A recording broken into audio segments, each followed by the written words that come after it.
Pakistan stock exchange में 1400 points का इजाफा, इंडेक्स 1,40,000 की तारीखी बुलंदी पर पहुंच गया। कारोबारी हफ्ते के आखिरी रोज पाकिस्तान स्टॉक एक्सचेंज में कारोबार का मुस्बत आगाज देखने में आया और एक मौका पर 100 इंडेक्स 1434 पॉइंट्स इजाफे के बाद 1,40,100 पर ट्रेड करता देखा गया। याद रहे कि गुज़िश्ता रोज भी स्टॉक एक्सचेंज में कारोबार के इख्तिताम पर 100 इंडेक्स 2285 पॉइंट्स इजाफे से 1,38,665 पॉइंट्स की रिकॉर्ड बुलंदी पर बंद हुआ, जबकि कारोबारी दिन में 100 इंडेक्स ने अपनी बुलंद तरीन सतह 1,38,943 बनाई। आज बाजार में 38 करोड़ शेयर्स के सौदे 39.75 अरब रुपए में तय हुए, जबकि मार्केट कैपिटलाइजेशन 204 अरब रुपए बढ़कर 16,617 अरब रुपए हो गई है। सेनेट इलेक्शन पीटीआई के गवर्निंग उम्मीदवारों का इंतखाबात से दस्तबरदार न होने का फैसला। जुमेरात को पाकिस्तान तहरीक इंसाफ के गवर्निंग उम्मीदवारों का इजलास हुआ, जिसमें जनरल नशिस्त के उम्मीदवार इरफान सलीम, वकास और कज़ई और खुरम ज़ीशान शरीक हुए। इजलास में टेक्नोक्रेट की नशिस्त पर उम्मीदवार साबिक IG सैयद इरशाद हुसैन और खवातीन की नशिस्त की उम्मीदवार आयशा बानो भी शरीक हुई। इजलास में तमाम उम्मीदवारों ने सेनेट इंतखाबात से दस्तबरदार न होने का फैसला किया।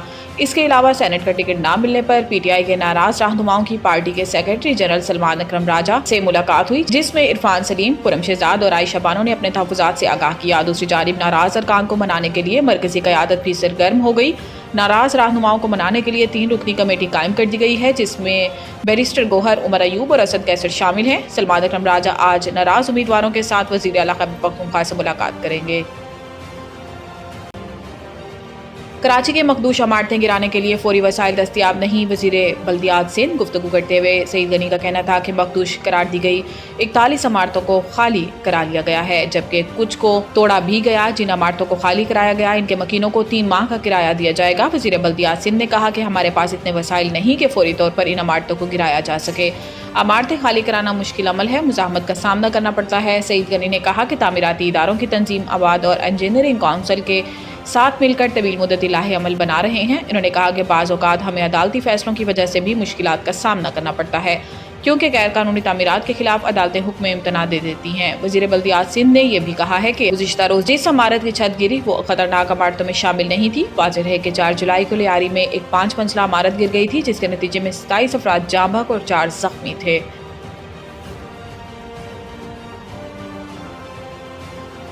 टुडाब करप्शन केस, यूसुफ रज़ा गिलानी तमाम मुकदमात से बरी। वफाकी एंटी करप्शन कोर्ट में टुडाब केसेस की समाअत कराची में हुई, जिस दौरान चेयरमैन सेनेट यूसुफ रज़ा गिलानी भी अदालत में पेश हुए। अदालत ने चेयरमैन सेनेट यूसुफ रज़ा गिलानी को 14 मुकदमात से बरी कर दिया, जबकि केस के दीगर तमाम मुल्ज़िमान को भी बरी कर दिया। अदालत ने कहा कि जो केसेस हाई कोर्ट के थे हमारे पास आए, इसमें भी हम फैसला कर रहे हैं। हमने हर एक को इनफरादी तौर पर सुना। केस की समाअत के बाद यूसुफ रज़ा गिलानी के हमरा मीडिया से गुफ्तगू करते हुए सीनियर वकील फारूक नाइक का कहना था कि 2013 और 2014 में 26 केसेस बनाए गए। सब में एक ही इल्ज़ाम था, टुडाब में सब्सिडी के लिए 50 लाख रुपए लेने का इल्ज़ाम। FIA ने एक शख्स की मां पर केस बनाया। यूसुफ रज़ा गिलानी 10 केसेस में जमानत पर थे और FIA ने इन्हें मफरूर करार दिया। फारूक नाइक का कहना था कि अदालत ने यूसुफ रज़ा गिलानी को तमाम केसेस में बरी कर दिया है। यूसुफ रज़ा गिलानी के खिलाफ झूठे मुकदमात बनाए गए थे। अदालत ने इंसाफ किया, जिस पर हम जज साहब के शुक्रगुजार हैं।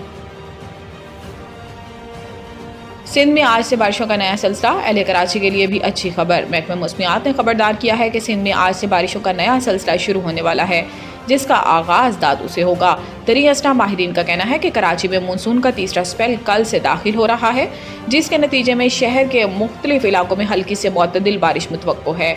उधर जनूबी पंजाब, खैबर पख्तूनख्वा, बलोचिस्तान, गिलगित बल्तिस्तान में भी आइंदा दिनों के दौरान मजीद बारिशों की तवक्को जाहिर की गई है, जहां बारिश के बायस नशेबी मकामात पर पानी जमा होने और मामूलात जिंदगी मुतासिर होने के खदशात हैं। पंजाब में हालिया बारिशों के नतीजे में बड़ी तबाही होने से निज़ाम जिंदगी मफलूज होकर रह गया है। सुबह भर में मुख्तलिफ हादसात, छतें गिरने, करंट लगने और दीगर वारदातों के बायस दर्जनों अफराद जान की बाजी हार गए, जबकि सैकड़ों शहरी जख्मी भी हुए। महकमा मौसमियात ने शहरियों को हदायत की है कि वो गैर जरूरी सफर से गुरेज करें और बारिश के दौरान हिफाजती तदाबीर इख्तियार करें। बिलखसूस नशेबी इलाकों के मकीनों को मोहतात रहने की ताकीद की गई है, ताकि किसी भी मुमकिन हंगामी सूरत हाल से बचा जा सके।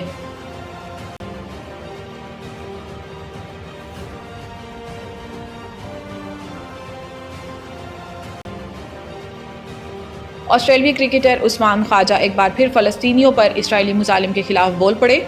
ऑस्ट्रेलियाई टेस्ट क्रिकेटर उस्मान ख्वाजा एक बार फिर निहत्थे फ़लस्तीनी और बच्चों पर इसराइली मुजालिम के खिलाफ बोल पड़े हैं। उस्मान ख्वाजा तवातुर के साथ बच्चों पर होने वाले जुल्म पर आवाज़ बुलंद करते रहते हैं।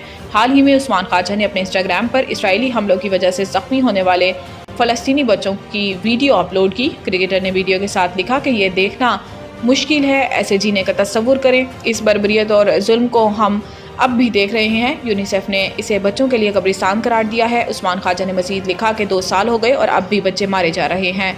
इंसानों को भूखा मारा जा रहा है। इब्तदाई तिब्बी इमदाद के मराकज़ पर हमले किए जा रहे हैं।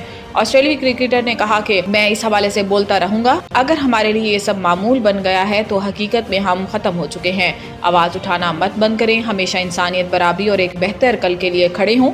वाज़ेह है कि गज़ा में अक्टूबर 2023 से जारी इसराइली हमलों में अब तक 58,000 फ़लस्तीनी शहीद हो चुके हैं और तकरीबन 1,40,000 से ज़ायद ज़ख्मी हैं।